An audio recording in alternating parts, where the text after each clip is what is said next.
Hello and welcome to the Gamlin's Law vlog. Today we're going to be looking at the furlough scheme and specifically employee eligibility following the announcement from the government earlier this week. So under previous guidance, employees were eligible for the scheme if they were employed prior to the 28th of February 2020. The latest announcement that we've had has now changed this so that employees who were, now this is important, on the PAYE scheme and the RTI submission having been made prior to or on the 19th of March 2020. Now that distinction is extremely important because what that means is employees who were perhaps employed in the first week of March but only paid monthly may well not have been placed on the payroll by the 19th of March. The government have announced that it's expected this will include an extra 200,000 people into the scheme.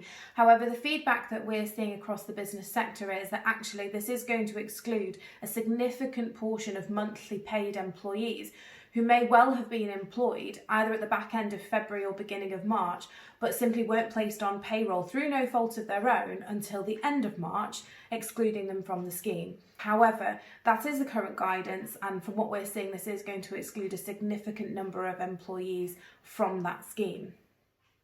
The implication for employers is therefore you may well have placed people on furlough who aren't going to be eligible for the scheme and that you won't be able to claim those payments back through the job retention scheme when the portal goes live. It is expected that portal is going to go live on the 20th of April. We haven't seen anything that would suggest anything different, and currently commentary stating that money should start landing in bank accounts by the end of April. Employers do, however, need to be aware that any employees who are caught by that 19th of March date may well mean that they are excluded from the scheme. Sorry for the background noise, I do have a spaniel walking around the kitchen and having a drink out of his water bowl. What we're seeing is on that portal, it is going to be based around the payslip, so you will need that information to hand. And also, if you have more than 100 employees, they are asking for a spreadsheet containing certain information to be submitted. Other updates that we've seen, it's not just limited to employees who were made redundant, it's anyone who may have lost their job as a result of the ongoing crisis.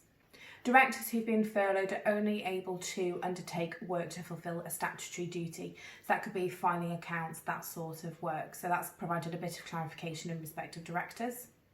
Crucially as well, that furlough agreement needs to have been done in writing. That does include email.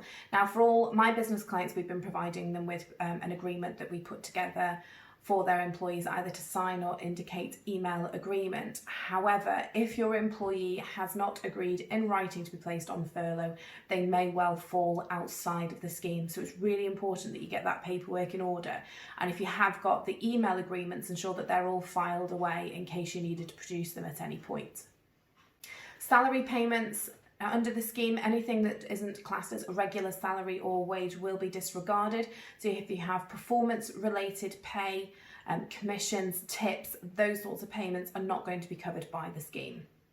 Unfortunately, there's been no further guidance in respect of annual leave from either HMRC or government. What we're advising is, and this seems to be clear, that annual leave does accrue.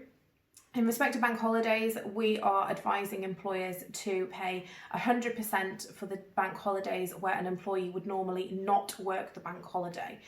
If your employee would usually work bank holidays and then use the day at another time, we're saying that you can still pay 80% for that day, but you still need to have that day accrue into the overall holiday entitlement. In terms of employees using annual leave, there's nothing to suggest that they can't request holidays whilst they're on furlough and use those days.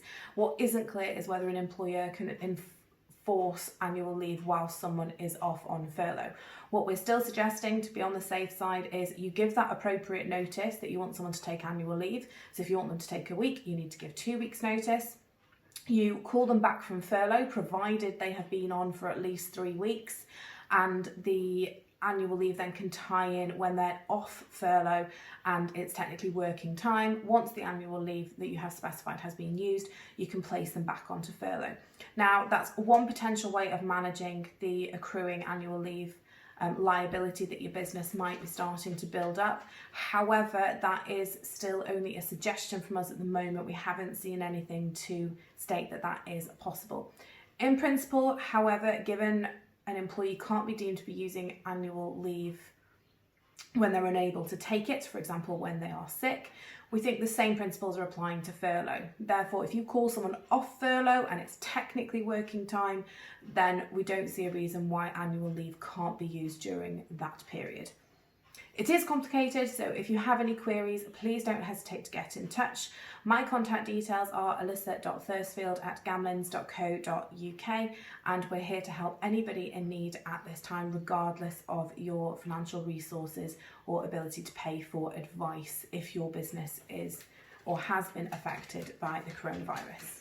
I look forward to hearing from you, and thank you very much for the feedback that we've received to date. We're glad to hear that you're enjoying the videos.